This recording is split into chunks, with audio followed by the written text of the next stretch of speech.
नमस्कार, मैं प्रभात एक बार फिर से आप सभी साथियों का, आप सभी बच्चों का, आपके अपने परिवार तक्षशिला विद प्रभात पर हार्दिक स्वागत करता हूँ। कैसे हो दोस्तों? उम्मीद करता हूँ आप अच्छे होंगे, स्वस्थ होंगे, कुशल-मंगल होंगे और आपकी यूपीएसआई की तैयारी ज़ोरों-शोरों के साथ चल रही होगी।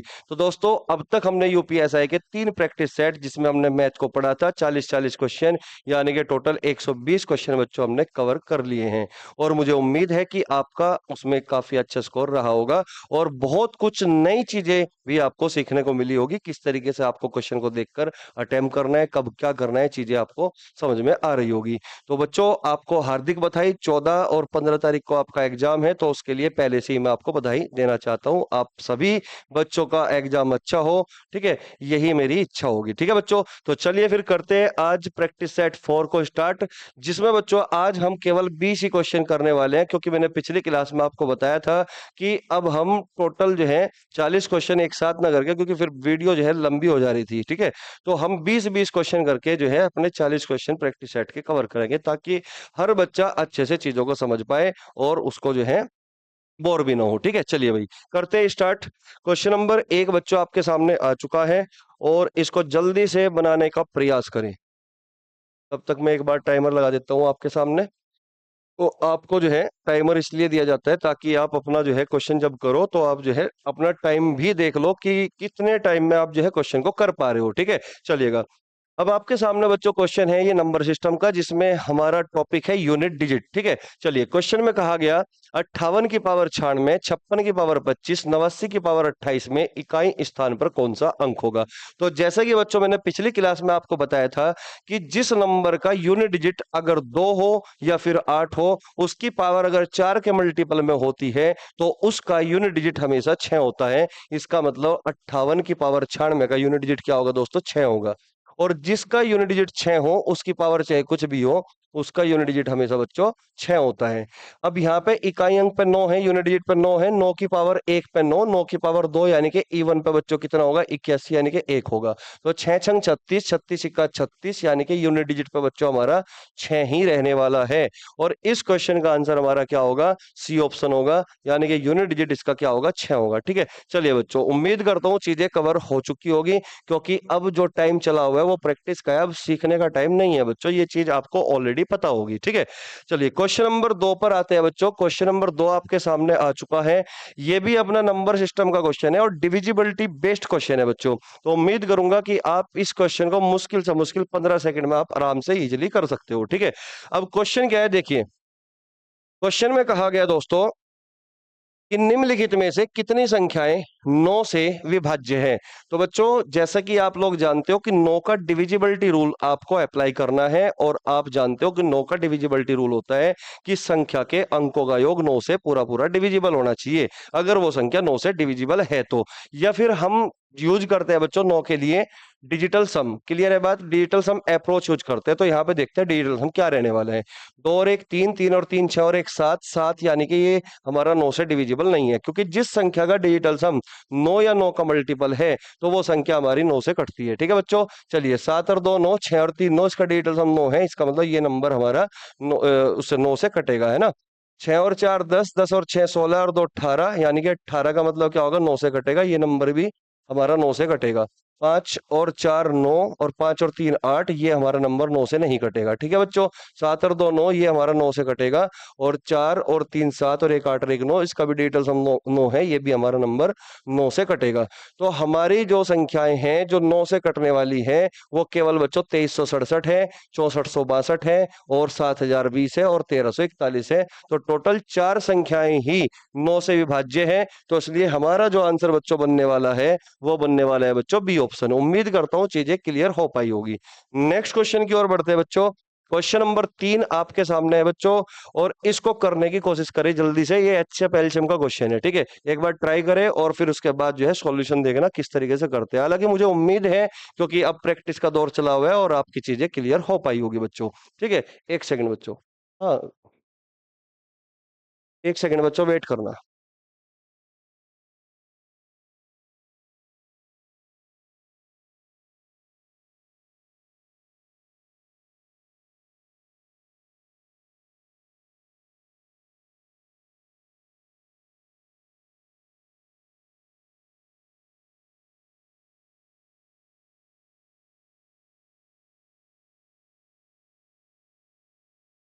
चलिए बच्चों, तो हो चुका होगा भाई क्वेश्चन नंबर 3 आपका।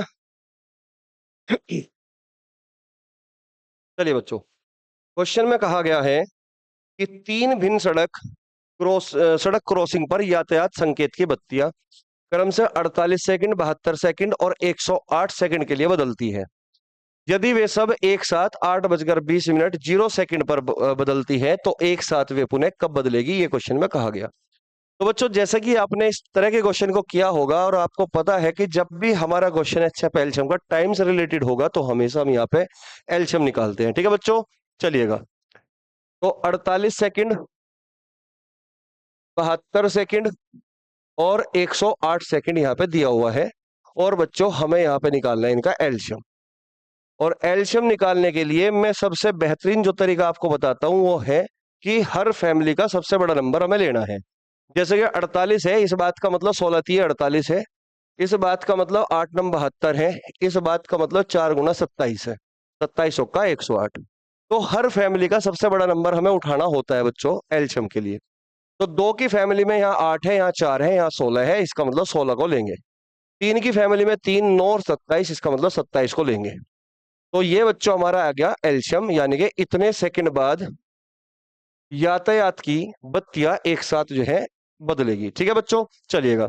अब इसको मिनट में कन्वर्ट कर लेते हैं। 16 गुना 27 को, तो 16 गुना 27 को हमने 60 से डिवाइड कर दिया। 4 से काट दोगे 15 चौका 60, 4 से काट दोगे 4, है ना। 3 पंजे 15 और 3 हम 27, 9 चौक 36, 36 दूनी 72, 7.2 मिनट बाद ये एक साथ फिर बदलेगी। इस बात का मतलब दोस्तों ये हुआ। अब 7.2 मिनट का मतलब क्या होगा? इस 7.2 मिनट का मतलब होगा 7 मिनट, और 2.2 मिनट है, इसका मतलब होगा 6 दूनी 12, यानी कि 12 सेकंड बाद। 12 सेकंड बाद। तो पहली बार ये जब बदली एक साथ, तो ये बदली 8:20 जीरो सेकंड। तो 8:20 जीरो सेकंड पर एक साथ बदली।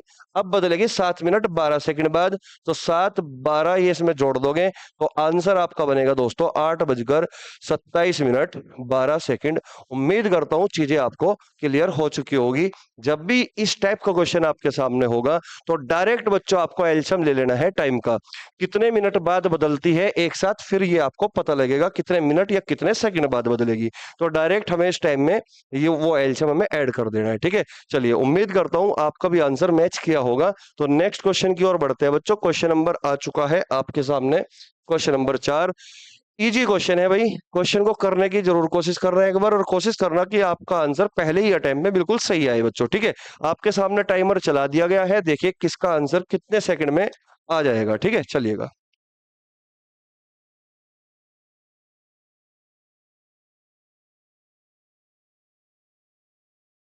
चलिए बच्चों, क्वेश्चन नंबर आ चुका है आपके सामने, क्वेश्चन नंबर 4। और क्वेश्चन में कहा गया √3 की पावर 5 इंटू 9 की पावर 2 बराबर 3 की पावर n इंटू 3 √3, तो n का मान क्या होगा? आपसे इतनी सी बात पूछी गई है। तो मेरे भाई मेरे दोस्त ये बताइए, इस बात को मैं ऐसे लिख सकता हूँ क्या? 3 की पावर 5/2।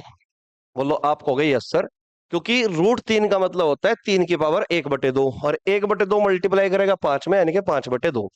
अब इस बात का मतलब हुआ 3 की पावर 2 और पूरे की पावर 2 है, यानी कि 2 दूनी 4। तो 3 की पावर 4 होगा, यानी कि पावर यहाँ पे ऐड होगी। जब भी बेस समान हो, बीच में मल्टीप्लाई का निशान हो, तो हमेशा क्या होती है बच्चों? पावर को ऐड करते हैं हम, आप जानते होंगे, है ना। तो 2 दूनी 4, 4 इसमें ऐड हो गया, और बराबर इधर क्या बचा? 3 की पावर n इंटू, और यहाँ पर 3 की पावर 1/2 और 1 कितना होगा? 3 की पावर 3/2। 1 + 1/2 यानी कि 3/2। अब ये जाएगा बच्चों इसके अपोन में, तो इसको मैं लिख सकता हूं इस तरीके से, 5/2 + 4, और अपोन में जाएगा तो माइनस के 3/2। मैं इस तरीके से इसको लिख सकता हूं, और बराबर हुआ 3 की पावर n।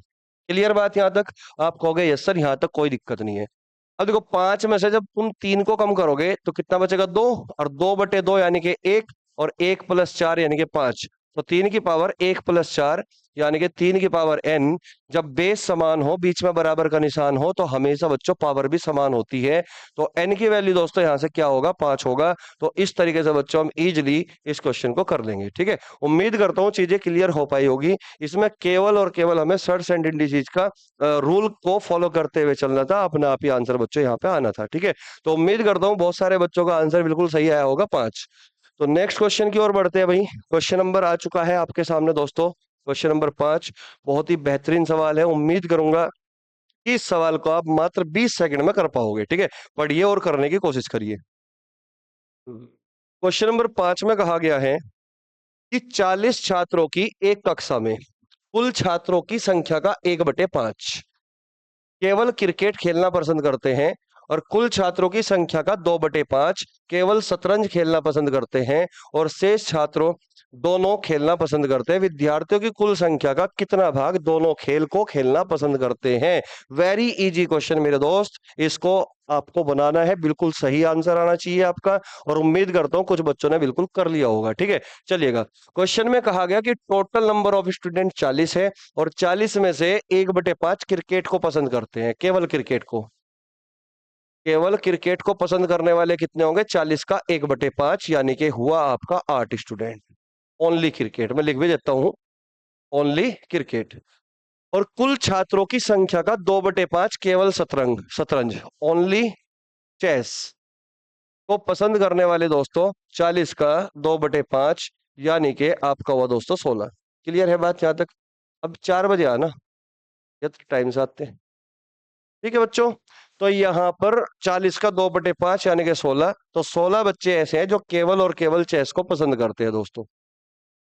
अभी 2:30 बजे नहीं, 3:30 बजे के आसपास। ठीक है, तो 16 बच्चे जो है केवल चेस को पसंद करते हैं, 8 बच्चे केवल क्रिकेट को पसंद करते हैं। ठीक है बच्चों, अब क्वेश्चन में कहा गया कि शेष छात्र दोनों खेलना पसंद करते हैं, तो विद्यार्थियों की कुल संख्या का कितना भाग दोनों खेल को खेलना पसंद करते हैं? तो मेरे दोस्त 16 और 8 यानी कि टोटल कितने हुए दोस्तों? 24। यानी कि 40 स्टूडेंट में से 24 स्टूडेंट ऐसे हैं जो केवल एक खेल को खेलना पसंद करते हैं, चाहे तो वो क्रिकेट हो चाहे वो चेस हो। तो 40 में से 16 केवल एक सिंगल खेल को खेलना पसंद करते हैं। तो 40 में से, सॉरी, 40 में से 24 है ना, तो 40 में से आप 24 को कम कर दोगे तो 16 स्टूडेंट ऐसे होंगे जो दोनों खेल खेलना पसंद करते हैं दोस्तों। तो 40 में से 16 स्टूडेंट ऐसे हैं जो दोनों खेल खेलना क्या करते हैं? पसंद करते हैं, है ना। 8 दूनी 16, 8 पंजे 40। इस बात का मतलब हुआ 2/5 लोग ऐसे हैं जो दोनों खेल खेलना पसंद करते हैं। तो सी ऑप्शन इस क्वेश्चन का बिल्कुल करेक्ट जवाब होगा। जैसे कि मैं बात करूं वेन डायग्राम से कि ये क्रिकेट है और ये दोस्तों आपका चेस है, तो केवल और केवल क्रिकेट को खेलने वाले दोस्तों कितने हैं? 8 है। और केवल और केवल चेस को खेलने वाले कितने हैं दोस्तों? 16 है। और यहां पे दोस्तों ये जो आपका 16 आया, ये 16 स्टूडेंट दोस्तों ऐसे हैं जो क्रिकेट के साथ चेस को भी खेलना पसंद करते हैं। तो 16 और 8 24 स्टूडेंट ऐसे हैं जो केवल एक सिंगल खेल को खेलना पसंद करते हैं, जबकि 16 दोनों खेल को खेलना पसंद करते हैं। टोटल नंबर ऑफ स्टूडेंट कितने हैं? 16 और 16 32 और 8 कितने हुए? 40। तो आपका आंसर 16/40 यानी कि 2/5। हालांकि इसको समझाने के लिए मैंने आपको बताया, जबकि हमारा काम यहां से ही हो चुका था। इसको देखते ही आपको समझ लेना था 8 स्टूडेंट केवल क्रिकेट और यहां से 16 स्टूडेंट केवल शतरंज, यानी कि जो बचे होंगे वो दोनों खेल खेलना पसंद करते होंगे। उम्मीद करता हूं चीजें क्लियर हुई होगी। नेक्स्ट क्वेश्चन को करिए। हो सकता है कि पहले क्वेश्चन में आपको ये लगे कितना आसान सवाल और कितने डिटेल में सर बता रहे हैं। ठीक है, तो भाई डिटेल बताना उन बच्चों के लिए बहुत जरूरी हो जाता है जिनके लिए ये भी क्वेश्चन कठिन होगा। अब देखते हैं जितने बच्चे अभी मतलब जो सोच रहे होंगे कि वो कितने डिटेल से बताए, तो भैया इसको करके बताइए आप जल्दी से, जल्दी जल्दी बताइए भाई। टाइमर आपके सामने है, इस क्वेश्चन को करिए फटाफट। कितना बेहतरीन सुंदर क्वेश्चन आपके सामने आया है।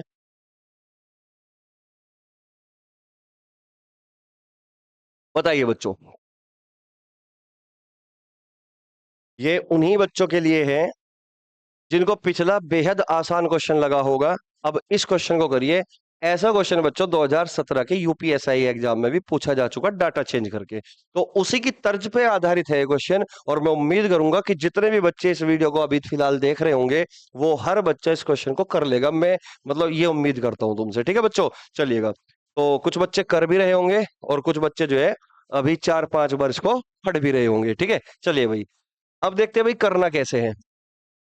अब देखिए, क्वेश्चन की लैंग्वेज को समझना है और उसी के बाद बच्चों यहाँ पे एवरेज का कंसेप्ट लगाने हैं, है ना। चलिए, क्वेश्चन में कहा गया दोस्तों कि एन मशीनों का औसत के इकाई प्रतिदिन है। भाई कितने मशीन है टोटल? एन इकाई, वो एन मशीन है। टोटल मशीन है भाई एन, और इनका एवरेज कितना है दोस्तों? के। ये बात क्वेश्चन में पहली लाइन में बता दी गई।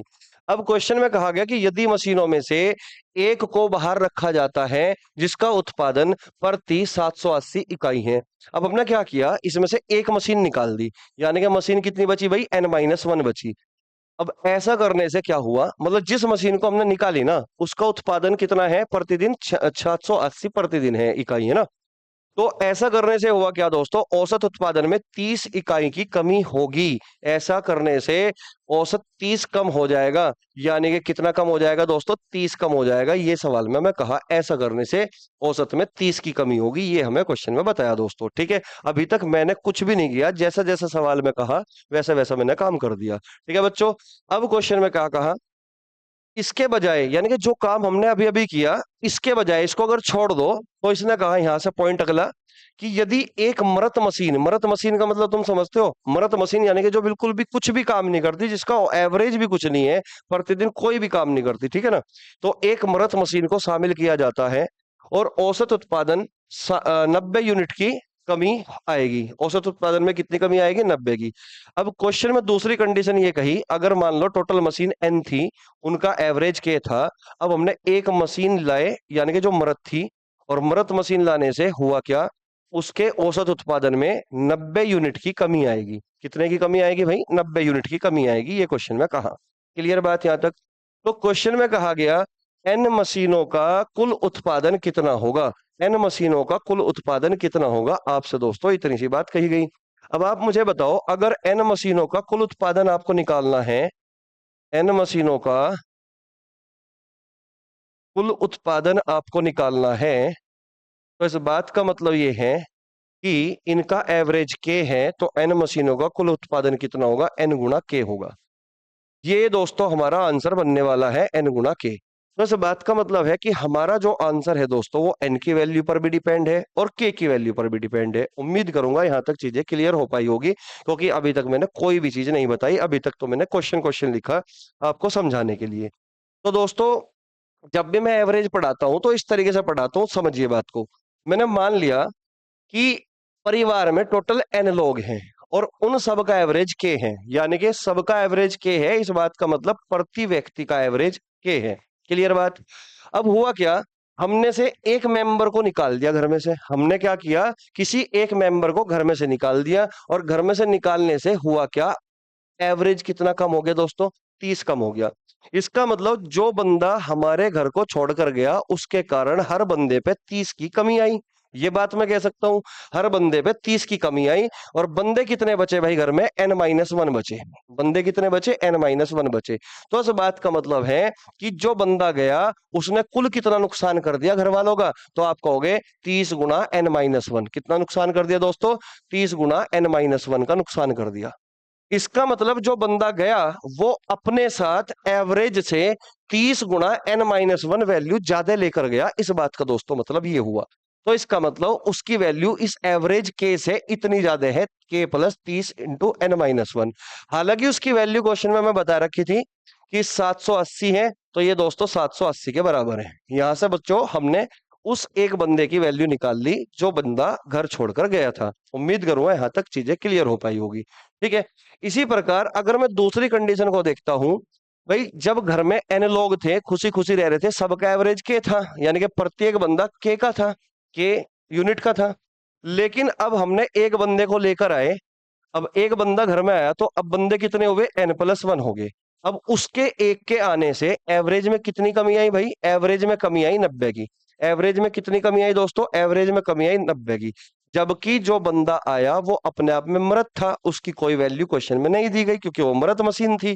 ठीक है बच्चों, तो अब हमें देखना है उसके आने से नुकसान कितना हुआ। तो तुम कहोगे एक बंदे पे नुकसान होता है 90 का, और बंदे कितने हैं अब घर में? n+1, तो नुकसान होगा 90 इंटू n+1 का। इसका मतलब मैं कह सकता हूं कि जो बंदा नया आया, जो मृत था, वो एवरेज से 90 इंटू n+1 कम का था। तो एवरेज से वो इतने कम का था, k-90 इंटू n+1 का। उम्मीद करता हूं यहां तक चीजें क्लियर हो पाई होगी। जबकि उस मृत मशीन की जो वैल्यू थी वो कितनी है, 0, क्योंकि वो मृत मशीन है। तो ये किसके बराबर होगा दोस्तों, ये 0 के बराबर होगा। अगर ये 0 के बराबर होगा तो मैं कह सकता हूं कि यहां से मैं के की वैल्यू निकाल लूं, और के की वैल्यू दोस्तों कितनी होगी, 90 × n+1 होगी। आप कहोगे यस सर, तो यहां से मैंने के की वैल्यू निकाल ली, कोई दिक्कत नहीं होगी यहां तक भाई। सबसे बेस्ट अप्रोच बता रहा हूं आपको सवाल को करने की, ठीक है। यहां तक चीजें क्लियर हो पाई होगी दोस्तों। अब मुझे एक बात बताओ, अगर के की वैल्यू दोस्तों हमारी 90 × n+1 है, अगर मैं यहां पर के की वैल्यू रख दूं तो 90n+90 और 30 की मल्टीप्लाई भी करोगे तो 30n - 30 बराबर 780 के होगा कि नहीं होगा, आप कहोगे यस सर। तो 90n और 30n इधर लिख रहा हूं ऊपर, है ना। 90n और 30n कितना हो गया दोस्तों, 120n हो गया। और 90 - 30 यानी कि प्लस के 60, और प्लस के 60 इधर घटाओगे 780 में से, तो ये बनेगा 720 के बराबर। तो n की वैल्यू दोस्तों 12 × 72, तो यहां से मैंने n की वैल्यू निकाल ली, और n की वैल्यू कितनी आ गई, 6 आ गई। n की वैल्यू कितनी आ गई, 6 आ गई। हमें n मशीनों का कुल उत्पादन निकालना था, n की वैल्यू 6 है। इस बात का मतलब मैं ये कह सकता हूं कि आंसर 6 का मल्टीपल होगा। अगर वो 6 का मल्टीपल है दोस्तों, तो वो 2 का भी मल्टीपल है, 3 का भी मल्टीपल है। तो तुम देखो 3 का मल्टीपल, 4 2 6, 6 4 3 7, ये 3 का मल्टीपल नहीं होगा, हटा दिया। 9 और 3 12, 8 और 3 11 और 7 18, यानी कि 3 ऑप्शन बच्चों हमारे पास अभी भी ऐसे मौजूद है जो 3 से कंप्लीटली डिविजिबल है। क्लियर बात यहां तक, आगे बढ़ते हैं भाई। अब हमारे पास दोस्तों n की वैल्यू आ चुकी है, तो n की वैल्यू अगर मैं यहां पर रख दूं, n की वैल्यू 6 और 1 7, 7 × 90 कितना होगा, 7 तम 63, यानी कि 630 होगा k की वैल्यू। और हमें चाहिए दोस्तों n गुना k की वैल्यू, यानी कि 6 × 630।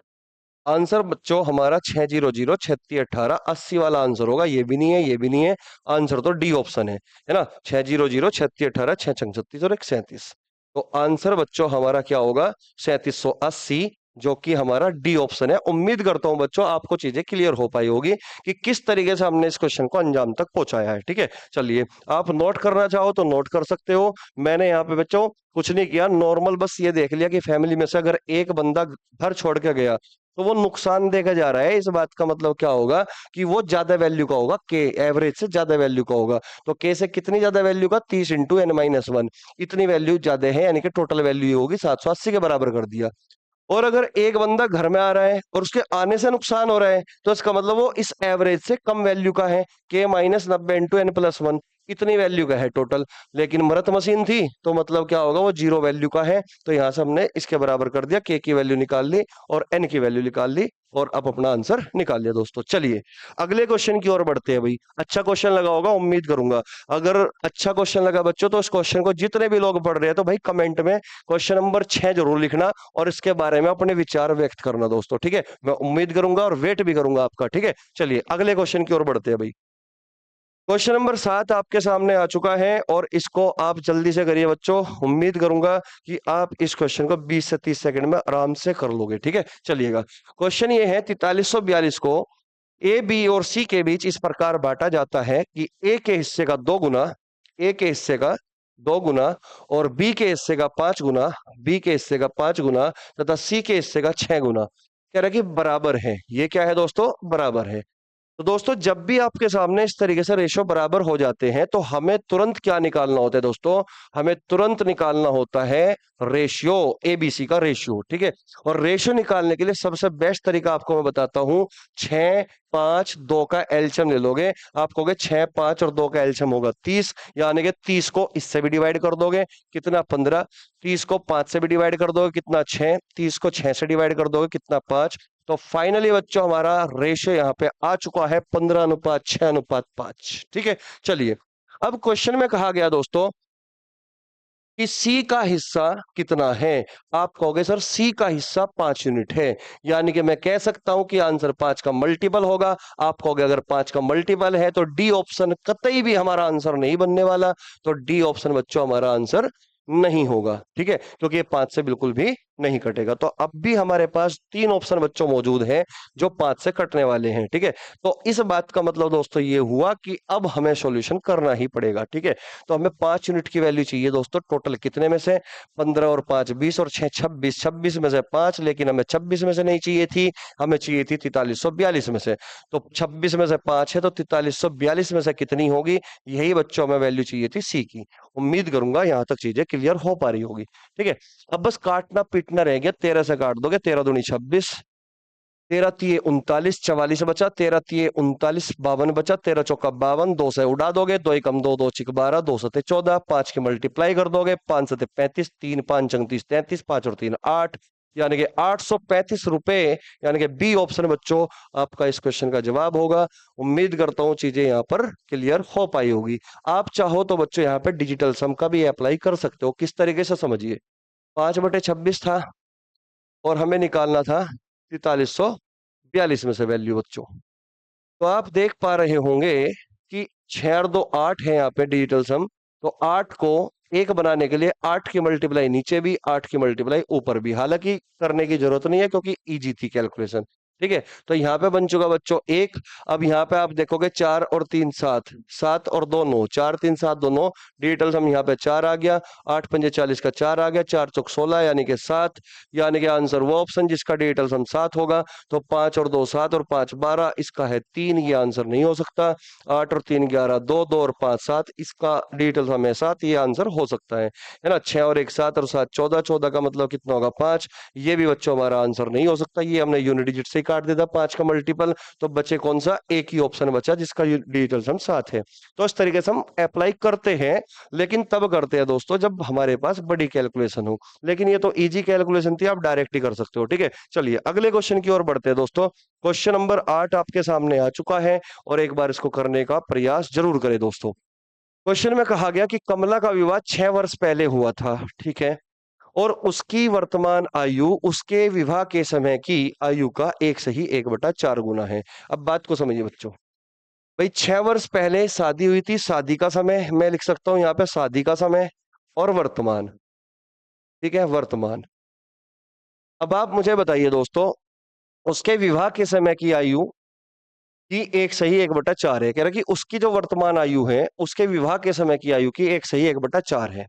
तो इसको मैं लिख सकता हूं दोस्तों 5/4, यानी कि विवाह के समय की आयु अगर 4 है तो आज वर्तमान में आयु 4 का 5/4 यानी कि 5 होगा। तो मैं ये बच्चों कह सकता हूं। अब आप मुझे एक बात बताओ, कितना गैप था? 6 साल, यानी कि शादी कब हुई थी? 6 साल पहले। और यहाँ पे गैप कितना है बच्चों? एक का। तो एक की वैल्यू कितनी आ गई भाई? एक की वैल्यू आ गई 6 साल। अगर एक की वैल्यू 6 साल है तो 5 यूनिट की वैल्यू कितनी होगी? 6 पंजे 30 साल। इसका मतलब उसकी वर्तमान आयु आज के टाइम पे 30 साल है। उम्मीद करूंगा यहां तक चीजें क्लियर हुई होगी। ठीक है बच्चों, अब बात करते हैं बच्चों आगे की। क्वेश्चन में कहा गया उसके बेटे की आयु उसकी वर्तमान आयु का 10% है, उसके बेटे की आयु क्या होगी? तो उसकी वर्तमान आयु बच्चों हमारी 30 है और 30 का 10% बच्चों हमें निकालना है। तो आप कहोगे 30 का 10% होगा दोस्तों 3 वर्ष। तो उसके बेटे की वर्तमान आयु अब कितनी होगी? 3 वर्ष होगी। तो उसके बेटे की आयु अब कितनी है? 3 वर्ष है। तो A option is the correct answer of this question. उम्मीद करूंगा आसान क्वेश्चन लगा होगा आपको और हर किसी बच्चे ने इस सवाल को कर लिया होगा। तो नेक्स्ट क्वेश्चन की ओर बढ़ते हैं भाई। क्वेश्चन नंबर 9 आपके सामने बच्चों आ चुका है। बहुत ही बेहतरीन सवाल आपके सामने है और मैं चाहूंगा इस क्वेश्चन को आप खुद करें फटाफट, है ना। टाइमर भी मैंने दे दिया है और जो भी बच्चा इस क्वेश्चन को अभी फिलहाल कर रहा होगा वो जो है कमेंट में जरूर बताना इसका आंसर आपने क्या दिया था फर्स्ट टाइम में। ठीक है बच्चों, पहली बार में क्या आंसर आया था? बहुत अच्छा क्वेश्चन है बच्चों, बहुत शानदार क्वेश्चन है। करिए फटाफट।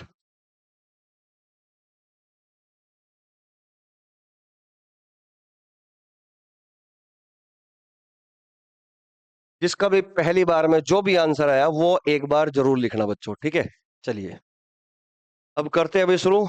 38 सेकंड से ऊपर हो चुकी है।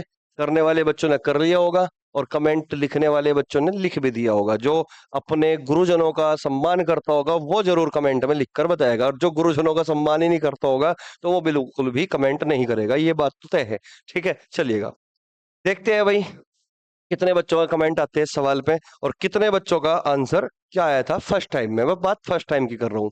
समझिए बच्चों, क्वेश्चन में कहा गया कि एक आदमी अपने पूरे वेतन का 35% हिस्सा खाने पर और 30% हिस्सा स्कीम में निवेश करता है। ठीक है। और बाकी का हिस्सा बचाता है। बाकी का हिस्सा क्या करता है? सेव करता है। ठीक है बच्चों। अगर उसकी बचत 4340 रुपए है तो कितने पैसे निवेश करता है, ये सवाल में पूछा गया। आप मुझे एक बात बताओ, अगर दोस्तों उसकी इनकम पूरी 100% थी तो 100% में से उसने 35% खाने में खर्च कर दिया और 30% उसने स्कीम में निवेश कर दिया। तो 35, 30 और 30 60 और 5 65, यानी कि 65% उसने इसका मतलब इन्वेस्ट कर दिया खाने पर और निवेश कर दिया, है ना। इन्वेस्ट कर दिया तो बचाएगा कितना भाई? आप कहोगे सर उसकी सेविंग कितनी होगी, फिर बचत कितनी होगी? तो आप कहोगे सर 35% उसकी बचत होगी। क्लियर है बात यहां तक?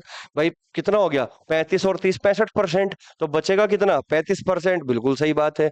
अब क्वेश्चन में कहता है कि अगर उसकी बचत 4340 है तो वे कितने पैसे निवेश करता है। तो दोस्त पैसा कितना निवेश किया गया? आप कहोगे सर पैसा तो 30% ही स्कीम में निवेश किया गया, जबकि 35% तो वो खा चुका, लेकिन इन्वेस्ट कितना किया निवेश में? 30%। तो आपसे ये पूछा गया है कि इन्वेस्ट कितना किया निवेश में। ठीक है बच्चों, तो वो किया इसने 30% निवेश। तो मैं यहां से दोस्तों रेशो निकाल सकता हूं। और रेशो कितना आया दोस्तों? 5 से काट दोगे, 5 छंग 30, 5 से 35, 7 से 6। तो 7 की वैल्यू क्वेश्चन में हमें दे रखी है 4340। एक की वैल्यू दोस्तों हम निकाल लेंगे, 7 छंग 42, 7 दूनी 14, 620। 6 की वैल्यू दोस्तों हमें निकालनी है 620 की वैल्यू, मतलब 620 एक की वैल्यू 600, 6 दूनी 12, 6 छंग 36 और एक 3720। तो इसका मतलब उसने जो निवेश किया वो 3720 किया, यानी कि C option is the correct answer of this question. उम्मीद करूंगा कि कुछ बच्चों का जरूर 3720 आया होगा, लेकिन कुछ बच्चे कुछ ना कुछ अलग अलग आंसर दे रहे होंगे। तो इसीलिए बच्चों मैंने यहाँ पे कहा था कि जिसका पहली बार में जो आंसर आया वो कमेंट में करके आपको बताना है। ठीक है, चलिएगा। उम्मीद करता हूं अधिकतम बच्चों का 3720 ही आया होगा। ठीक है, चलिए अगले क्वेश्चन की ओर बढ़ते हैं भाई। क्वेश्चन नंबर 10 आपके सामने आ चुका है और इसके लिए लगाता हूं मैं टाइमर। फटाफट आंसर दीजिए और निकालने का कोशिश करिए इस सवाल का उत्तर क्या होगा। जल्दी जल्दी बताइए बच्चों।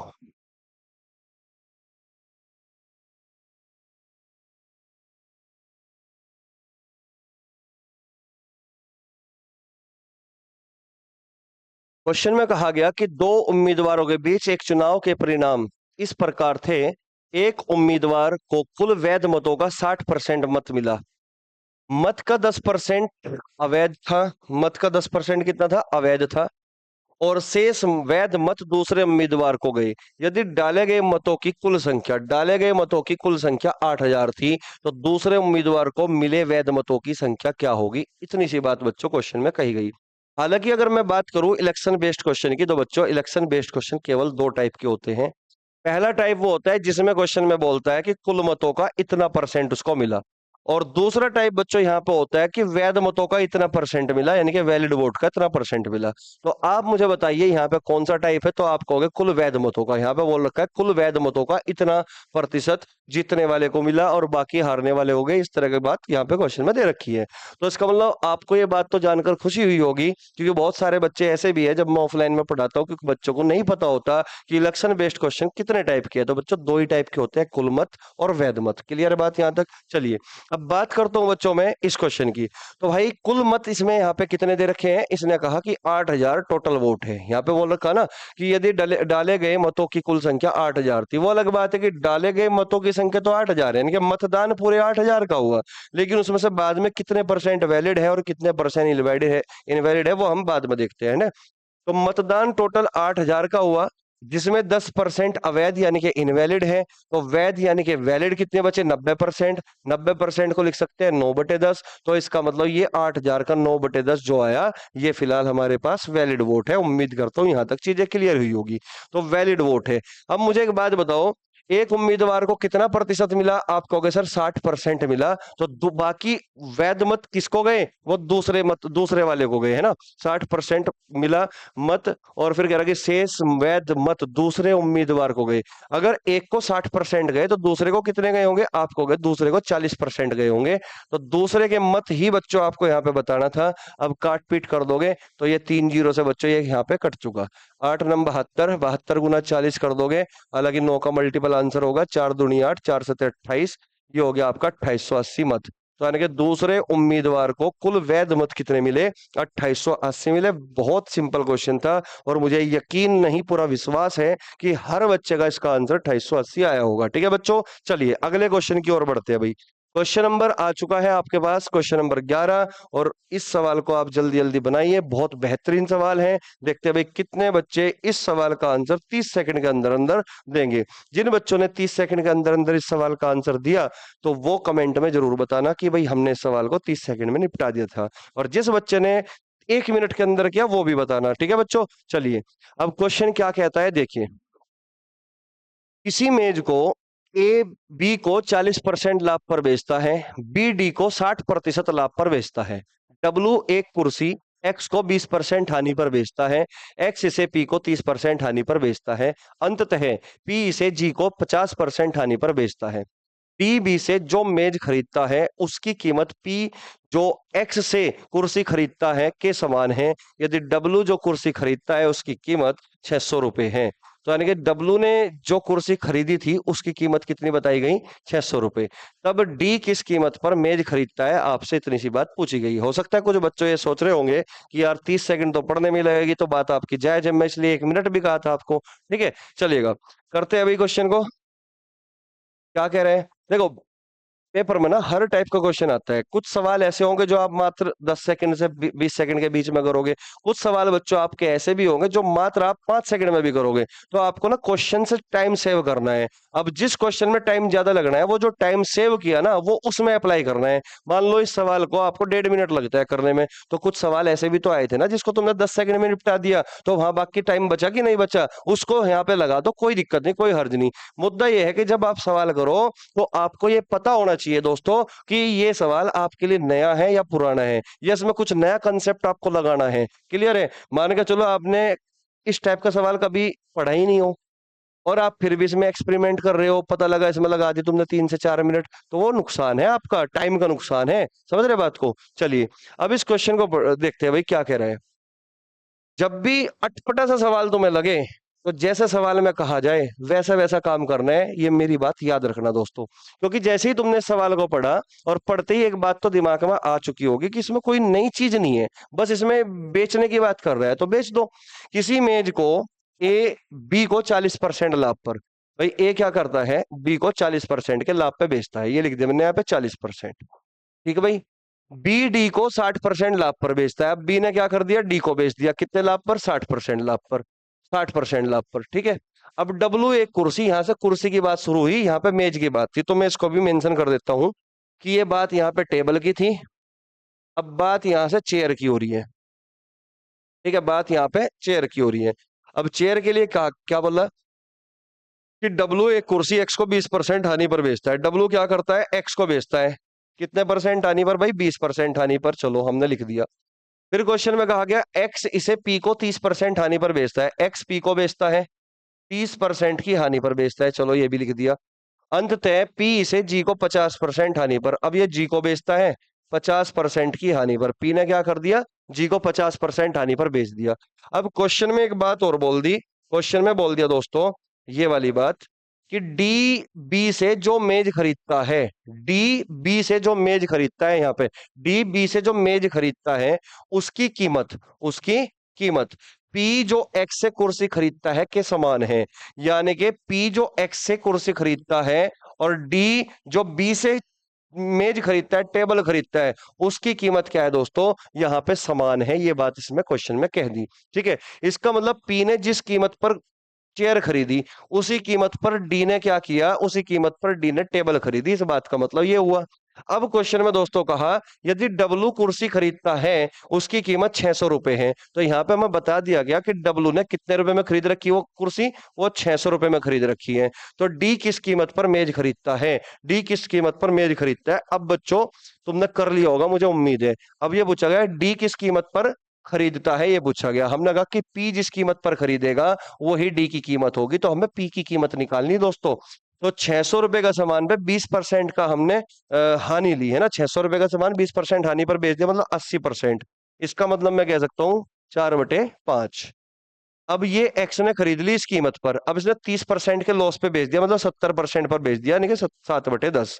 ठीक है बच्चों, तो ये कट गया पूरा, 5 से काट दोगे 12 पंजे 60, और 12 चौक 48, 48 गुना 7 कर दोगे, 7 अठी 56, 7 चौक 28 और 5 33, यानी कि 336 रुपए। इस बात का मतलब दोस्तों ये हुआ कि पी ने इसको 336 रुपए में खरीदा था, तो इसका मतलब डी भी इसको 336 रुपए में ही खरीदेगा। ये क्वेश्चन में स्पष्ट बता दिया गया। तो आंसर क्या होगा बच्चों? ए ऑप्शन होगा। तो कोई बड़ा सवाल नहीं था, बस एक बार आपको पढ़ना था और आपको समझना था कि कुछ अलग बात तो नहीं है क्वेश्चन में। अब कुछ अलग बात नहीं है तो बस लाइन टू लाइन काम करते चले जाओ, अपना आप ही क्वेश्चन निकलेगा। ठीक है बच्चों, चलिए अगले क्वेश्चन की ओर बढ़ते हैं। भाई उम्मीद करता हूँ चीजें क्लियर हो पाई होगी।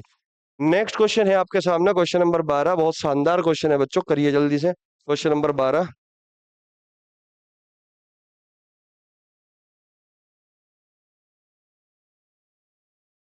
करिए फटाफट। कितने बच्चे करेंगे इस क्वेश्चन को, देखते हैं भाई।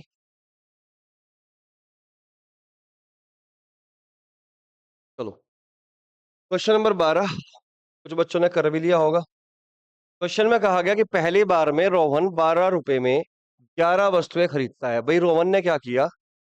रोहन ने 12 रुपए में 11 वस्तुएं खरीदी। 12 रुपए में 11 वस्तुएं खरीदी तथा 11 रुपए में 12 वस्तुएं बेचता है। 11 रुपए में क्या करता है? 12 वस्तुएं बेचता है। क्लियर बात यहां तक? फिर दूसरी बार में श्याम, अब बात किसकी हो रही है बच्चों? श्याम की। कह रहे कि दूसरी बार में श्याम 15 रुपए में 16 वस्तुएं खरीदता है। 15 रुपए में कितनी वस्तुएं खरीदता है भाई? 16 वस्तुएं खरीदता है। तथा 16 रुपए में 15 वस्तुएं बेचता है। 16 रुपए में 15 वस्तुएं बेचता है, ये क्वेश्चन में कहा गया। तो रोहन और शाम का लाभ या हानि प्रतिशत क्या होगा, इस सवाल में हमें कहा। तो बच्चों एकदम से सवाल को देख के करने मत चालू हो जाना कि भाई इसका भी निकाल लो, इसका भी निकाल लो। अरे भाई हमारे पास ऑप्शन नाम की भी कोई चीज होती है। तो तुम देखोगे यहाँ पर ऑप्शन में वैल्यू डिफरेंट कहाँ है। तुम देखोगे कि अगर मैं शाम की बात करूं तो यहाँ 13.77, 13.77, 13.77, यानी कि तीन ऑप्शन में ना ये 13.77 सेम है। अगर मैं बात करता हूँ यहाँ 16.27, 13.77, है ना, 15.97 और 15.97, तो यहाँ बच्चों केवल दो ऑप्शन ऐसे हैं जिसमें सेम है। तो इसका मतलब हम श्याम पे ना काम करके सीधा रोहन पे काम करते हैं। ठीक है बच्चों, केवल और केवल रोहन पे काम करते हैं, फिर ऑप्शन से एलिमिनेट करेंगे। ठीक है, अब देखिए ऐसे सवाल को करने के लिए आपको पता होगा कि क्रॉस प्रोडक्ट मेथड हम यूज कर लेते हैं कि 12 गुना 12 144, यानी कि 144 रुपए का सामान 11 गुना 11 121 रुपए में तुमने बेच दिया। ये सीपी और एसपी आ गया, क्योंकि यहाँ पे नंबर ऑफ आर्टिकल को बच्चों हम इक्वल कर लेते हैं, और इक्वल करने के बाद भी हमारा यही बनेगा। और भी कई तरीके हैं, तो मैंने डायरेक्ट आपको क्रॉस प्रोडक्ट बताया। तो मैं कह सकता हूं कि 144 रुपए का सामान 121 में बेच रहे हो तो लॉस होगा। अब लॉस होगा तो रोहन को प्रॉफिट तो कभी हो ही नहीं सकता, तो प्रॉफिट तो कभी भैया हो ही नहीं सकता, तो सी ऑप्शन तो हमारा कट गया देखते ही, है ना। अब हमारे पास ये भी लॉस का, ये भी लॉस का, ये भी लॉस का, और तीनों वैल्यू बच्चों डिफरेंट है। हमें केवल इन तीनों में से देखना है कौन सी वैल्यू आंसर बनेगी, और जो भी वैल्यू आंसर हमारी आने वाली है वही आंसर हमारा हो जाएगा। ठीक है, चलिए। तो चार में से एक कम कर दिया, तीन, ये हो गया बच्चों हमारा। चार में से दो हो गया दो, 23 रुपए का नुकसान हुआ 144 रुपए पर, और गुणा 100। इसको अब हमें सॉल्व करना है, और सॉल्व करते ही बच्चों हमें उत्तर की प्राप्ति होगी। ठीक है बच्चों, चलिए अब बात को समझिए। चार से काट दोगे, 4 तिये 12, 4 6 24, 4 से काट दोगे 25, 25 तिये 75 का 5 का 7 हासिल, 25 दूनी 50 और 7 57, यानी कि 36 से डिवाइड कर दोगे आप। अब 36 से डिवाइड करोगे, 36 दूनी 72 ज्यादा होगा, 36 ही कम 36, एक तो भैया सेम चल रहा है ना, 36 ही कम 36, तो कितना बचेगा भाई? ये बचेगा आपका 215, और 36 सिक्का 216 होगा, यानी कि 36 पंजे चलेगा, तो 15 वाला आंसर बनेगा, 16 वाला आंसर नहीं बनेगा, हटाओ। 13 वाला आंसर नहीं बनेगा, 15 वाला बनेगा, 15 इसमें है, तो आंसर बनेगा बच्चों डी ऑप्शन। तो मैंने डायरेक्ट ही बता दिया, 15.97% हानि होगी यहाँ पे। ये हो गया दोस्तों लॉस। अब अगर मैं बात करता हूँ बच्चों, इसको तुम सॉल्व करोगे तो उत्तर हमारा यही आने वाला है, प्रॉफिट हमारा यही आने वाला है, क्योंकि लाभ होगा उसको 13.77% का। तो फालतू में हमें चक्कर में नहीं पड़ना, हमें केवल और केवल आंसर पे जाना है। अब चाहे रास्ता कोई भी हो, साम दाम दंड भेद, रास्ता मैटर नहीं करेगा, आंसर मैटर करेगा। ठीक है बच्चों, चलिए उम्मीद करता हूं आपको चीजें समझ पाए होंगे, है ना। अब यहाँ पे भी आप क्रॉस प्रोडक्ट लगा लोगे तो 15 15 225 हो गया, और 16 16 256 हो गया। अब 256 हो गया ये, है ना, 256। तो यहाँ पे कितना प्रॉफिट होगा, तो इस तरीके से कैलकुलेट करने के बाद आपका आंसर 13.77% का प्रॉफिट होगा। क्लियर है बात यहाँ तक? इस तरीके से आप निकाल दोगे। उम्मीद करूंगा चीजें क्लियर हो पाई होगी। नेक्स्ट क्वेश्चन की ओर बढ़ते हैं दोस्तों। क्वेश्चन नंबर आ चुका है आपके सामने 13।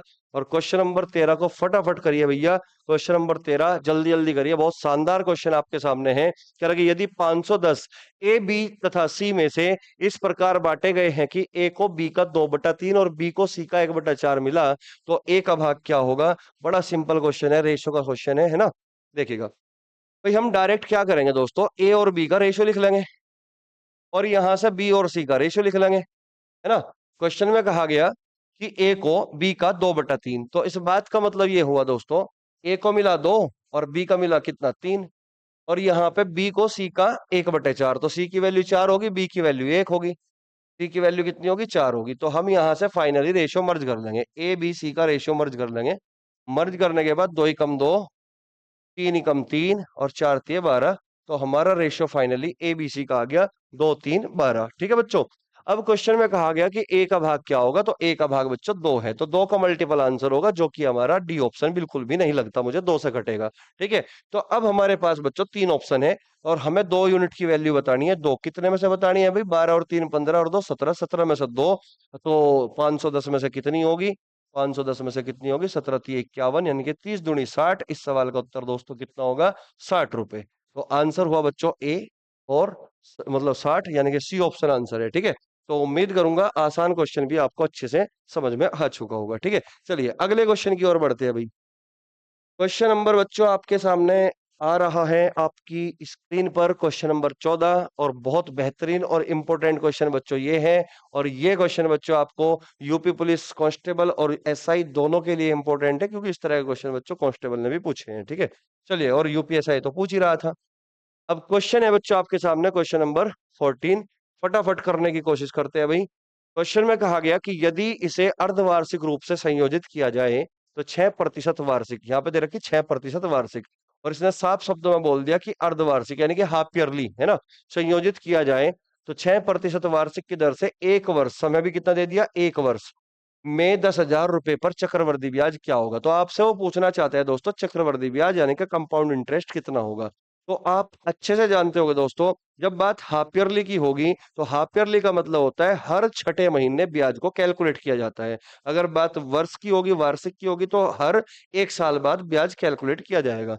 जबकि यहाँ पे बात हो रही है हाफ ईयरली यानी कि अर्धवार्षिक, यानी कि 6 6 महीने पर। अगर बात समय कितनी है 1 साल, तो 1 साल में हम 2 बार काउंट करेंगे, हर छठे महीने।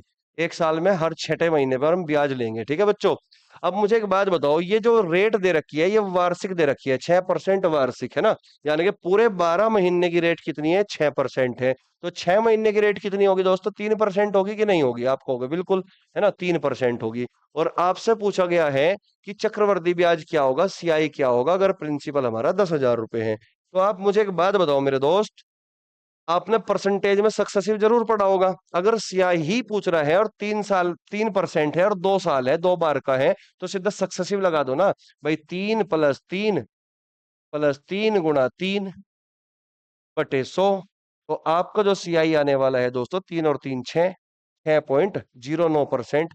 ये परसेंट में हमने सीआई निकाल लिया कि हमारा जो चक्रवृद्धि ब्याज होगा वो पूरे 6.09% होगा। कितने का भैया, आप कहोगे 10,000 का, तो 10,000 का 6.09% आप निकाल लोगे और आपका उत्तर आ जाएगा। 2 जीरो से 2 जीरो, 2 जीरो से 1 पॉइंट हट गया, तो आंसर कितना बचेगा, आप कहोगे 609 रुपए हमारा आंसर होगा। यही हमारा सीआई होगा। तो डायरेक्ट आप सक्सेसिव लगाओ अगर 2 साल का है तो। ठीक है, तो रेशियो पे जाने की बिल्कुल भी आवश्यकता नहीं पड़ेगी। ठीक है बच्चों, चलिए उम्मीद करूंगा चीजें क्लियर हो पाई होगी। नेक्स्ट क्वेश्चन की ओर बढ़ते हैं भाई। क्वेश्चन नंबर 15 आपके सामने है, और फटाफट करिए भाई। बहुत अच्छा क्वेश्चन है बच्चों, वाकई में ही बहुत अच्छा क्वेश्चन है। इस तरह का क्वेश्चन आपके यूपीएसआई 2021 में भी और 2017 में भी बच्चों शिफ्ट में पूछे गए थे। ठीक है, चलिए करिए फटाफट क्वेश्चन नंबर 15।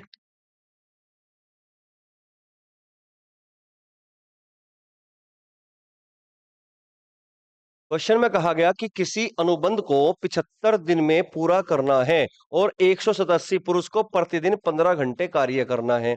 ठीक है, 65 दिन के बाद कार्य का 3/5 भाग पूरा होता है। ठीक है, अब यदि प्रत्येक पुरुष प्रतिदिन 17 घंटे कार्य कर रहा है तो कार्य को समय पर पूरा करने के लिए कितने और पुरुष नियुक्त किए जाने चाहिए। तो मेरे बेटा, मेरा भाई, यहाँ पे इसने एक बात बोल दी कि कार्य को हमें समय पर पूरा करना है। अब बात को समझिए दोस्तों, कुछ नहीं करना, M1D1/W1 ये सब फॉर्मूले यूज करने हैं, ठीक है ना। अब मुझे एक बात बताओ, किसी अनुबंध को कितने दिन में पूरा करना था? 75 दिनों में, ठीक है। और कितने पुरुष लगाए भाई हमने? आदमी कितने लगा दिए? मैन पावर कितनी है? 187। तो शुरुआत में हमने कितने लोग लगाए? 187 लोग लगा दिए, ठीक है ना। और प्रतिदिन 15 घंटे कार्य करना है, यानी कि प्रतिदिन कितने घंटे काम करेंगे 187 लोग? एक दिन में 15 घंटे काम करते हैं। एक दिन में 15 घंटे काम करते हैं, ठीक है। 65 दिन के बाद कार्य का 3/5 काम पूरा हुआ, तो कितने दिन में हुआ भाई? ये 65 दिन में काम पूरा हुआ। अगर टोटल काम बच्चों में 5 मान लू, कितना मान लू? 5 मान लू, तो 5 में से 3 काम पूरा हुआ। 5 में से 3 काम पूरा हुआ, बचा कितना है? आप कहोगे सर 2 काम अभी भी बचा हुआ है। कह सकता हूं मैं ये बात? आप कहोगे बिल्कुल कह सकते हो सर, बिल्कुल। कैसी बात करते हो आप, है ना। 5 में से कितना काम हो गया? 3 काम हो गया। अभी भी कितना काम बच गया? 2 बच गया, ठीक है। अब क्वेश्चन में कहा गया था काम को समय पर पूरा करना है, यानी कि 75 दिनों में ही पूरा करना है। 75 में से 65 दिन खर्च हो चुके, तो कितने दिन शेष बचे दोस्तों? अभी भी हमारे पास 10 दिन बाकी है। अभी भी हमारे पास कितने दिन बाकी है बच्चों? 10 दिन बाकी है। क्लियर बात यहां तक? अब प्रतिदिन कितने घंटे काम कराना पड़ेगा? 17 घंटे। प्रतिदिन हमें 17 घंटे काम कराना पड़ेगा कि नहीं पड़ेगा? क्लियर है बात यहां तक? ठीक है। तो कह रहा है कि समय पर पूरा करना है, कितने और पुरुष नियुक्त किए जाने चाहिए? तो मैंने मान लिया कि पुरुष उसने नियुक्त कर दिए, और करने के बाद टोटल व्यक्ति एम है। टोटल व्यक्ति कितने हैं दोस्तों? एम है। यानी कि इस एम का मतलब क्या है कि नियुक्त और कर दिए उसने, और करने के बाद टोटल जो व्यक्ति है वो एम है। तो सबसे पहले दोस्तों यहाँ पे एम की वैल्यू निकालते हैं कि एम कितना होगा दोस्तों, ठीक है। तो काट पीट कर लो, और कुछ नहीं करना है ना। तो यहां से तुम देखोगे 3×5 = 15, 5×10, और 2 से 2 कट गया, और 17 से बच्चों ये कटेगा, 17×1 = 17, 17×1 = 17, 11 बार कट गया। अब m की जो वैल्यू है दोस्तों, m की वैल्यू आई 65×11, यानी कि 5, और 5 और 6 11, यानी कि 715 m की वैल्यू आई। तो उसने कहा कितने व्यक्ति और नियुक्त किए? तो पहले कितने थे भैया? 137 थे। तो 137 बच्चों यहां से घटाओगे तो ये पता लगेगा कितने व्यक्ति और नियुक्त किए। 15 में से 7 कम कर दोगे 8, और 10 में से 8 कम कर दोगे 2, 6 में से 1 कम कर दोगे 5, यानी कि 528 व्यक्ति उसने और नियुक्त किए। यही इस क्वेश्चन का बच्चों जवाब होगा, और उम्मीद करूंगा आपको बहुत ही अच्छे से समझ में आया होगा क्वेश्चन, ठीक है। चलिए जल्दी जल्दी से एक बार जो है फिर से प्रैक्टिस कर लेना इस सवाल पे। ऐसे सवाल क्या पता फिर से आपके एग्जाम में देखने को मिल जाए, और आप ऐसे सवाल को देखते ही चीर दो, ठीक है बच्चों। चलिए जल्दी से नोट करिए, नेक्स्ट क्वेश्चन की ओर बढ़ते हैं बच्चों। क्वेश्चन नंबर आ चुका है, क्वेश्चन नंबर 16। फटाफट करिए इस सवाल को। क्वेश्चन नंबर 16 ये आपका है टाइम एंड वर्क का क्वेश्चन। इस तरह के क्वेश्चन भी पूछे गए हैं, ठीक है। चलिए क्वेश्चन नंबर 16 बहुत बेहतरीन सवाल आपके सामने है, बहुत सुंदर क्वेश्चन है बच्चों। चलिए कह रहा है कि एक निश्चित कार्य को पूरा करने में एक्स वाई की तुलना में 40% अधिक कुशल है, ठीक है, और जेड वाई की तुलना में 40% कम कुशल है। एक साथ काम करने पर वे 21 दिनों में काम पूरा कर सकते हैं। वाई और जेड ने 35 दिनों तक काम पूरा किया, शेष कार्य अकेले एक्स द्वारा कितने दिनों में पूरा किया जाएगा? ये सवाल में कहा। तो भैया इस सवाल में ना 3 लोग हैं, एक्स है, वाई है, और जेड है। और क्वेश्चन में ये कहा गया साफ शब्दों में कि जो एक्स है वो वाई की तुलना में 40% ज्यादा कुशल है। कितना कुशल है? 40% ज्यादा कुशल है, ठीक है। और जो जेड है वो वाई की तुलना में कितना कम कुशल है भैया? 40% कम कुशल है। ये क्वेश्चन में बताया गया है ना, जेड वाई की तुलना में 40% कम कुशल है, ठीक है। तो सबसे पहले बच्चों हम क्या करेंगे, यहाँ पर रेशियो निकालते हैं, रेशियो। तो मुझे एक बात बताओ, 40% की फ्रैक्शन वैल्यू क्या 2/5 नहीं होती? 5 पर 2 ज्यादा। 40% की फ्रैक्शन वैल्यू 2/5, 5 पर 2 कम। अब यहां से शुरुआत है वाई से, वाई से ही जेड है, और वाई से ही हमारा एक्स है। तो मैं क्या करूंगा यहाँ पे सेम 5 5 कैल्शियम कितना आ गया? 5 आ गया। तो 5 का 2/5 2, 2 ज्यादा कर दो उसको, यानी कि 7, 7 5 का रेशियो आ गया। 5 का 2/5 2, 2 कम कर दोगे इसको, कितना आ गया? 3, यानी कि फाइनली रेशियो दोस्तों हमारा 7 5 3 आ गया, एक्स वाई और जेड की एफिशिएंसी का। क्लियर है मेरे दोस्त? तो ये रेशियो दोस्तों कितना आ गया? एफिशिएंसी का आ गया, ठीक है। अब क्वेश्चन की लैंग्वेज को पढ़िए, और उसमें देखिए क्या कह रहे हैं। क्वेश्चन में कहा कि एक साथ काम करने पर 21 दिनों में काम पूरा कर सकते हैं। अगर ये लोग एक साथ काम करते हैं, अगर ये लोग एक साथ काम करते हैं, तो एक दिन में 7 और 5 12, और 3 15 काम होगा एक दिन में। तो 21 दिनों में कितना होगा दोस्तों? तो 21 × 15, 15 × 15, 15 दूनी 30 और एक 31, यानी कि 315 यूनिट बच्चों हमारा टोटल वर्क रहा होगा। यहां से हमने 315 यूनिट टोटल वर्क दोस्तों यहां से निकाल लिया। ठीक है, अब क्वेश्चन में कहा गया कि वाई और जेड ने मिलकर 35 दिनों तक काम किया। वाई और जेड ने मिलकर 35 दिनों तक काम किया। तो मुझे एक बात बताओ दोस्तों, वाई और जेड एक दिन में कितना काम करते हैं? आप कहोगे 5 और 3 8, और 35 दिनों में कितना काम किया होगा? तो यहां से निकाल लेंगे। 8 पंजे 40, 4 8 थे 24, 4 28, 280 यूनिट काम बच्चों वाई और जेड दोनों ने मिलकर खत्म कर दिया होगा टोटल 315 यूनिट काम में से। तो फिर रेस्ट वर्क क्या बचा? तो आप कहोगे 315 में से घटाओगे, 11 में से 8 गए 3, तो 35 यूनिट बच्चों हमारा शेष काम बचा, that is rest work. Clear बात यहां तक? अब क्वेश्चन में कहा गया कि शेष कार्य अकेले एक्स द्वारा कितने दिनों में काम होगा पूरा। तो शेष कार्य बचता है 35, ये कौन करेगा? ये करेगा एक्स। एक्स करता है एक दिन में 7, तो कितने दिनों में काम खत्म पूरा करेगा भाई एक्स शेष काम को?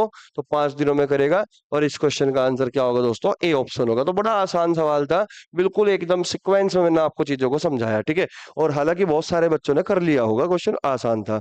ऐसे क्वेश्चन मैंने खूब पढ़ा रखे हैं, मेरी सीट के अंदर बच्चों ऐसे क्वेश्चन खूब है ना। तो इससे भी तगड़े तगड़े क्वेश्चन है तो कुछ भी नहीं है, तो हलवा क्वेश्चन था। ठीक है, चलिए अगले क्वेश्चन की ओर बढ़ते हैं भाई। नेक्स्ट क्वेश्चन की ओर बढ़ते हैं मेरे दोस्त। क्वेश्चन नंबर आ चुका है आपके सामने, क्वेश्चन नंबर 17। अब देखते हैं किस किस बच्चे को होगा इस क्वेश्चन को देख के खतरा। जल्दी जल्दी बताइए भाई आंसर। कह रहा है कि पाइप ए और बी एक टैंक को क्रम से 12 घंटे और 16 घंटे में भर सकते हैं। ठीक है, और पाइप सी पूरे टैंक को 24 घंटे में खाली कर सकता है। कह रहा है कि तीनों पाइप को एक साथ खोल दिया जाता है, लेकिन 4 घंटे बाद बी को बंद कर दिया जाता है। खाली टंकी कितने घंटे में पूरी तरह से भर जाएगी? बड़ा इजी क्वेश्चन है। ठीक है, देखिए कुछ नहीं करना, बड़ा सिंपल सवाल। कह रहा है कि ए बी और सी तीन पाइप है भाई, ये सी खाली करने वाला है ना। अब तीन पाइप है ए बी सी। ए भर सकता है 12 घंटे में, और बी भर सकता है भाई अकेला 16 घंटे में, और सी पूरी भरे हुए टैंक को 24 घंटे में अकेला खाली कर सकता है। तो सबसे पहले हम बात करेंगे टैंक की कैपेसिटी क्या है। तो what is the capacity of tank? आप कहोगे सर इनका एलसीएम ले लो, 24 16 12 का एलसीएम कितना आ गया? 48 यूनिट। तो ये हो गया भैया total capacity of tank, total capacity of tank. Clear है बात यहां तक? ठीक है, अब यहां से बच्चों हम निकाल लेंगे एफिशिएंसी प्रत्येक नल की। तो 12 घंटे में 48 भरेगा तो 1 घंटे में 4, है ना, 4 भरेगा। 16 घंटे में 48 भरेगा तो 1 घंटे में 3 भरेगा। 24 घंटे में 48 निकाल सकता है तो 1 घंटे में कितना खाली करेगा? 2 खाली करेगा। क्लियर है बात यहां तक? यहां तक भी कोई दिक्कत, कोई दुविधा, कोई परेशानी आपको नहीं हुई होगी? ठीक है बच्चों, अब क्वेश्चन की लैंग्वेज के हिसाब से हमें काम करना है। क्या बोल दिया अब? कि तीनों पाइपों को एक साथ खोल दिया जाता है। भाई तीनों को हमने क्या कर दिया? एक साथ खोल दिया। ठीक है, लेकिन 4 घंटे बाद पाइप बी को बंद कर दिया जाता है। तो क्या आप इस बात को यहां से ऐसा नहीं समझ पाए कि जब तीनों पाइपों को एक साथ खोला और 4 घंटे बाद बी को बंद किया, तो हम ये बात कह सकते हैं कि 4 घंटे तक तीनों पाइप एक साथ चले होंगे। 4 घंटे तक तीनों पाइप एक साथ चले होंगे। 4 और 3 7 भरा गया, 2 निकल गया, तो कितना बचा भाई टैंक के अंदर? 5, 1 घंटे में, है ना। तो 4 घंटे में कितना भरा गया भाई? 5 चौक 20, 20 यूनिट पाइप, 20 यूनिट पानी जो है टैंक के अंदर आ चुका। तो 20 कम कर दो भाई इसमें से, 48 में से 20 कम कर दोगे तो कितना बचेगा भैया? 28 यूनिट बचेगा। अब किसको बंद कर दिया गया भाई? अब हमने बंद कर दिया किसको? बी को बंद कर दिया। अब सवाल में ये कहा कि बी को बंद कर दिया जाता है, अब तो हमने बी को बंद कर दिया। ठीक है, अब क्वेश्चन में कहा गया कि खाली टंकी कितने घंटे में पूरी तरह से भर जाएगी। तो इस बात का मतलब है कि बी को बंद कर दिया, इसका मतलब ए और सी तो अभी भी चल रहे हैं।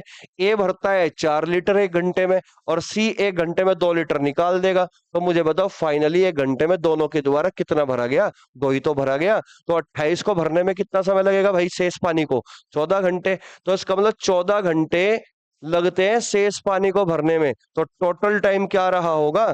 टोटल टाइम, तो टोटल टाइम अगर निकालना है दोस्तों, तो पहले मुझे बताओ टोटल टाइम निकालना है तो 4 घंटे पहले चले और शेष पानी को भरने में 14 घंटे लगे, तो टोटल टाइम क्या 18 घंटे नहीं लगेंगे? तो आंसर क्या होगा दोस्तों? ए ऑप्शन होगा। तो उम्मीद करूंगा आपको बिल्कुल अच्छे से समझ में आया होगा कि 4 घंटे हमने पहला चलाया तीनों को, और 14 घंटे में 28 लीटर ए और सी के द्वारा भरा गया। तो टोटल टाइम कितना लगेगा? 18 घंटे। तो आसान क्वेश्चन था, कोई टफ क्वेश्चन नहीं था। ठीक है, चलिए अगले क्वेश्चन की ओर बढ़ते हैं भाई, नोट कर लो।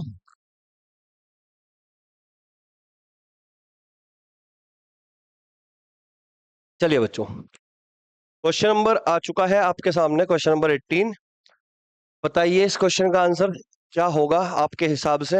हालांकि मुझे लगता है कि ऐसा क्वेश्चन हमने किसी न किसी प्रैक्टिस सेट में करवाया है ना। कह रहा है कि 1500 रुपए की धनराशि को दो भागों में इस प्रकार उधार दिया जाता है कि एक भाग पर 10% वार्षिक दर से 5 वर्ष के लिए साधारण ब्याज, दूसरे भाग पर 12.5% वार्षिक दर से 4 वर्ष के साधारण ब्याज के बराबर है। 12.5% वार्षिक दर पर उधार दी गई धनराशि क्या होगी, ये सवाल मैं आपसे पूछ लिया। तो जैसे कि बच्चों मैंने पिछले सेट में भी आपको बताया था, इसी टाइप का क्वेश्चन था, शायद यही क्वेश्चन ना हो। ठीक है, तो मैंने बताया था ये वाला क्वेश्चन बच्चों दो टाइप से पूछा जाता है। यहाँ पे हमें ब्याज को बराबर करके बताया गया, और हो सकता है कि कल को आपके किसी भी एग्जाम में यहाँ पे अमाउंट को बराबर कर दे। तो इस बात को आपको समझना पड़ेगा दोस्तों कि ब्याज बराबर दिया गया है, इंटरेस्ट बराबर दिया गया है, या फिर अमाउंट को बराबर किया गया है बच्चों। तो जैसे कि इस क्वेश्चन के अंदर आप देख पा रहे हो, यहां पर साधारण ब्याज को बराबर किया गया है, तो हम ब्याज के हिसाब से काम करेंगे फिर। ठीक है बच्चों, चलिए।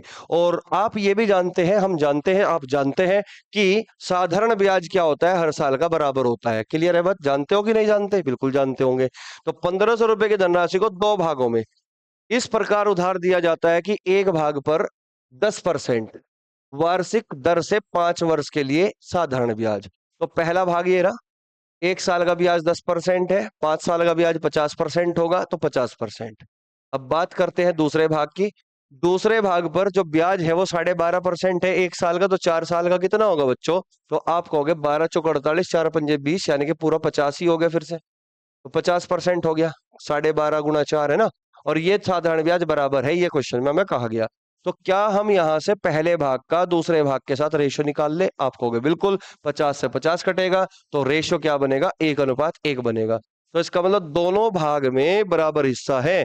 तो इस बात का मतलब ये हुआ दोस्तों कि 1500 रुपए की धनराशि हमने जो बांटी वो इधर भी इक्वल है और इधर भी इक्वल है। तो 1500 का आधा कितना? 750, 750, तो दोनों तरफ 750 है। ठीक है, तो कह रहा कि 12.5% वार्षिक दर पर उधार दी गई राशि क्या होगी? तो भैया 750 ही होगी, कोई से भी पूछ ले तो आंसर 750 ही रहना था। ऐसा सवाल मुझे लगता है कि मैंने करवाया है। ठीक है, चलिए अगले क्वेश्चन की ओर बढ़ते हैं भाई। ये तो आसान फर्जी क्वेश्चन था एक तरीके से, लेकिन पेपर के लिए इंपॉर्टेंट है भाई, आ सकता है क्वेश्चन, आया भी है ना। चलिए क्वेश्चन नंबर 19 देखिए बच्चों। ये काफी अच्छा क्वेश्चन है, काफी स्ट्रॉन्ग क्वेश्चन है, हालांकि आसान है पर स्ट्रॉन्ग काफी है ना। तो इस तरह का क्वेश्चन हर कोई बच्चा नहीं कर पाता, है ना। तो एक बार इसको समझिए और करने की कोशिश करना, प्रयास करना कि इस सवाल को तुम जो है जल्दी से जल्दी बना पाओ, है ना। मिनिमम 30 सेकंड 35 सेकंड में उड़ा पाओ उस क्वेश्चन को। फटाफट बताइए क्या होगा आंसर आपका, जल्दी जल्दी, है ना।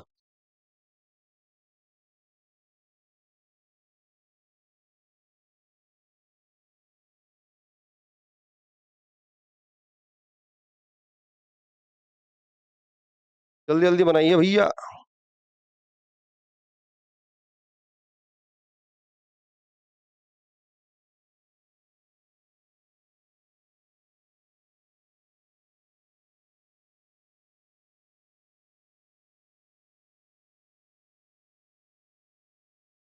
चलिए भाई, कुछ बच्चों ने कर लिया होगा, 1 मिनट का समय समाप्त। अब देखिए क्वेश्चन करना कैसे है, क्या करना है इस सवाल में। कह रहे कि 62,500 की राशि पर प्रत्येक 8 महीने में, कितने महीने में? 8 महीने में, ठीक है ना, प्रत्येक 8 महीने में चक्रवृद्धि होने वाली 12.5% वार्षिक ब्याज दर से 2 वर्षों में, कितने वर्षों में भैया? 2 वर्षों में, क्वेश्चन में कहा गया 2 वर्षों में प्राप्त चक्रवृद्धि ब्याज कितना होगा। तो फाइनली आपसे जो पूछना चाहता है वो है आपका चक्रवृद्धि ब्याज। चक्रवृद्धि ब्याज क्या होगा? तो बात को समझिए बच्चों, यहाँ पे एनुअली नहीं दे रखा, यहाँ पे 8 महीने में, यानी कि हर 8वें महीने ये क्या करना चाहता है, ये ब्याज को कैलकुलेट करना चाहता है एग्जामिनर, है ना।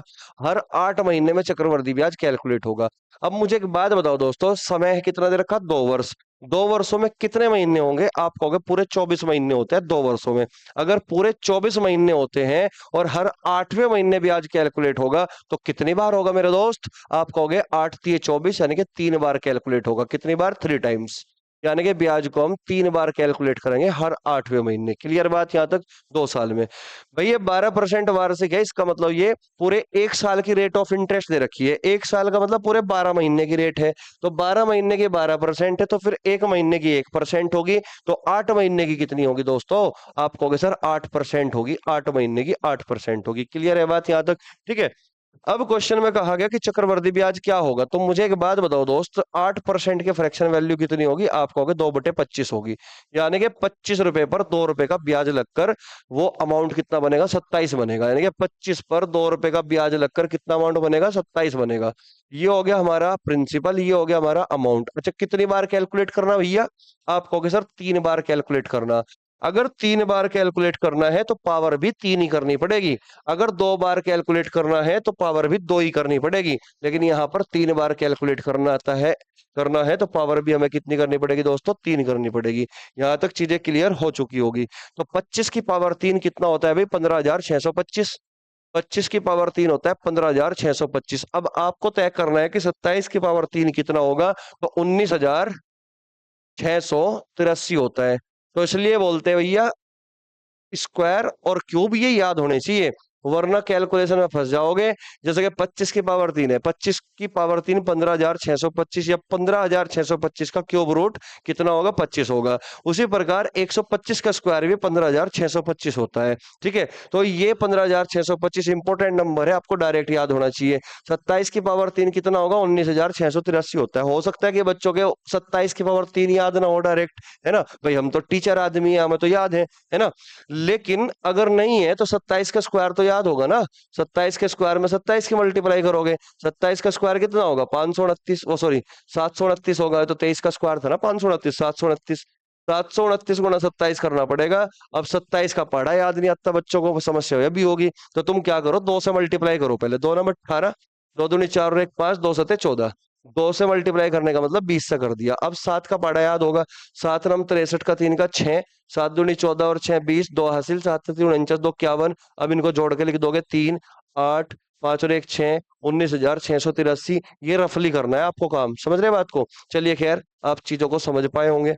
अब आप मुझे एक बात बताओ, 15,625 प्रिंसिपल था, अमाउंट हमारा 16,683 हो गया। तो चक्रवर्ती ब्याज कितना मिला? इसमें से घटाओगे, 13 में से 5 गए 8, और 7 में से 2 गए 5, 6 में से 6 गए 0, 9 में से 5 गए 4। यानी कि आपको जो चक्रवर्ती ब्याज के रूप में मिला वो कितना मिला भैया? वो मिला आपको 4,058। ये चक्रवर्ती ब्याज है, कितने पर है ये? 15,625 रुपए पर मिला। 15,625 रुपए पर मिला। लेकिन हमें बताना कितने पर था भाई? हमें बताना है 62,500 रुपए पर। 15,625 रुपए आज है 4,058, और 62,500 रुपए पर कितना होगा ये बच्चों हमें बताना है। यही हमारा इस सवाल का उत्तर होगा। ठीक है दोस्तों, चलिए अब कैलकुलेट कर लेते हैं फटाफट। तो मुझे बताओ 15 का ये 62 कितना गुना है? लगभग 15 चौका 60 है, और ऑप्शन सारे इंटीजर में, तो 4 बार ही कटेगा पक्का, है ना। तो 4 से काट दोगे, 4 बार काट दिया, 4 से मल्टीप्लाई करोगे, 4 × 8 = 32, 3 4 पंजे 20 और 3 23। यानी कि 32 वाला आंसर होगा। एक ही ऑप्शन है भैया 32 वाला, तो है ना 16,232। 16,232 रुपए इस सवाल का उत्तर होगा, और यही हमारा बी ऑप्शन आंसर बनेगा। उम्मीद करूंगा चीजें क्लियर हो पाई होगी किस तरीके से हमें क्वेश्चन को अंजाम तक पहुंचाना है। ठीक है, चलिए बच्चों, अब नेक्स्ट और लास्ट क्वेश्चन आज की क्लास का उसे करते हैं। ठीक है, जैसे कि मैंने आपको शुरुआत में ही कहा था कि 20-20 करके ही मैं कराऊंगा, क्योंकि 40 क्वेश्चन यार बहुत ज्यादा हो जाते हैं, बच्चा भी बोर होता है फिर। बच्चे बोल रहे थे कि भाई 40 क्वेश्चन एक साथ मत कराया करो। ठीक है, तो भाई 20 का क्वेश्चन है लास्ट आज की क्लास का। ठीक है, फिर हम बात करेंगे कल को, है ना। अब क्वेश्चन में दोस्तों कहा गया 20वें क्वेश्चन में कि विकास ने एक निश्चित दूरी, चलो मैं टाइमर लगा देता हूँ, फटाफट करिए इसको पहले, है ना। आप करिए फिर मैं कराता हूँ अपना आंसर। फिर जो है, जो भी आपका पहली बार में आंसर आया, और ये भी बताना कि आपने सवाल को कितने सेकंड में उड़ाया। ठीक है बच्चों, चलिए फटाफट करिए, फटाफट, है ना।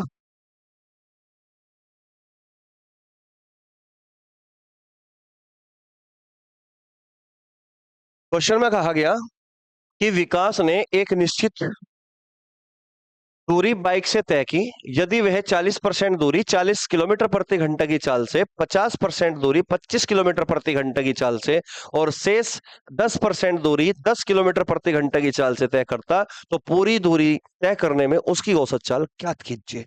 तो दोस्तों इसमें एवरेज स्पीड पूछ रहा है, तो कुछ बच्चों ने तो निकाल दिया होगा आंसर, और जिनका आया बच्चों वो आंसर जरूर लिखे कमेंट में। ठीक है बच्चों, लास्ट क्वेश्चन की खुशी में ही लिख देना भाई, है ना। चलिए अगले क्वेश्चन की ओर बढ़ते हैं भाई। वो अगले क्या, इसी को करते हैं पहले तो, है ना। अब क्वेश्चन में क्या कहा गया कि भाई विकास ने एक निश्चित दूरी, मान लो ये एक निश्चित दूरी है ना। अब दूरी जो है ना परसेंटेज में दे रखी है, 40%, 50% और 10%। अगर दूरी परसेंटेज में है तो हमने मान ली कि पूरी जो निश्चित दूरी है वो पूरी 100 है। क्लियर। अगर दूरी बच्चों 100 है तो 40% कितनी होगी? 40 होगी। ये 40 दूरी होगी, है कि नहीं? और ये 50% दूरी कितनी होगी? 100 का 50% 50 होगी। 100 का 50% कितना होगा? 50 होगी। ये दूरी होगी 50 भाई, है ना। और 10% दूरी कितनी होगी? 10 ही बचेगी, ये बचेगी 10। ये डिस्टेंस बची 10। लेकिन ये कह रहा है क्वेश्चन में कि स्पीड अलग अलग है ना। यदि वह 40% दूरी 40 की स्पीड से, किस स्पीड से भाई? 40 की स्पीड से। 50% दूरी किस स्पीड से भाई? 25 की स्पीड से, 25 की स्पीड से। और 10% दूरी किस स्पीड से? ये चलता है 10 की स्पीड से, 10 किलोमीटर प्रति घंटा की स्पीड से। ये चलता है 25 किलोमीटर प्रति घंटा की स्पीड से। ये 40 किलोमीटर प्रति घंटा की स्पीड से। तो क्वेश्चन में पूछा गया एवरेज स्पीड क्या होगी? तो मेरे भाई एवरेज स्पीड का कोई नया फॉर्मूला थोड़ा ही है।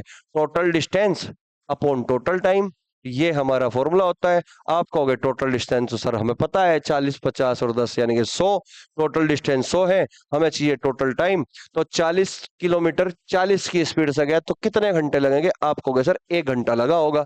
25 से 50 को डिवाइड कर दो, मान लो 2 घंटे लगे यहाँ पे, है ना। 10 से 10 को डिवाइड कर दो, मतलब 1 घंटा यहाँ पे लगा। तो टोटल टाइम क्या रहा होगा? 2 और 1 3, 3 और 1 4, 4 रहा होगा। 4 से डिवाइड कर दोगे, उत्तर आपके कदमों में आ गया, 25 किलोमीटर प्रति घंटा इस क्वेश्चन का आंसर होगा। ठीक है, जो कि आपका डी ऑप्शन है। तो जब भी इस टाइप का क्वेश्चन एवरेज स्पीड का हो और यहाँ पर डिस्टेंस अलग अलग हो, कांस्टेंट ना हो, तो वहां पे बच्चों आप direct total distance upon total time इस तरीके से आप करके बहुत ही फास्ट, बहुत ही जल्दी, इजिली क्वेश्चन को आप कर सकते हो समाप्त। ठीक है, तो उम्मीद करता हूं बच्चों आज के ये 20 क्वेश्चन आपको काफी हद तक पसंद आए होंगे और आपने काफी इंजॉय किया होगा।